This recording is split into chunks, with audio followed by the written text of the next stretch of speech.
कुठेतरी हा माज आपल्याला काढायचा आहे. उमेदवार काय विकत घेतले जात आहेत, फोडले जात आहेत. तुम्ही 40-40 लाख दुबार मतदार आणताय, बिनविरोध निवडून येत आहे. तुम्ही आमचा मतदानाचा हक्कच हिरावून घेताय. एवढे घाबरलात तुम्ही त्या दोन भावांना. म्हणजे तुम्हाला कळलं पाहिजे आमची ताकद काय आहे.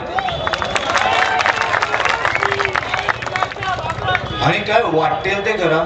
मुंबईत दोन भावांचा महापौर बसणार आणि तो किंवा ती हा मराठीच असणार.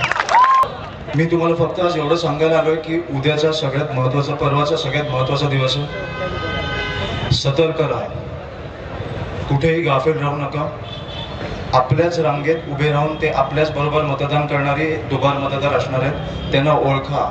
आपण सगळ्यांची कुंडली काढली आहे आणि त्यांना तिकडच्या तिकडे फोडा. मला वाटतं की हे दुबार मतदार आणि ह्यांचं जर पारदर्शकतेने निवडणुका झाल्या तर दोन भावांचा महापौर बसणार. एवढंच मी तुम्हाला सांगायला आलोय आणि खूप खूप शुभेच्छा तुम्हाला द्यायला आलोय. धन्यवाद. जय हिंद, जय महाराष्ट्र.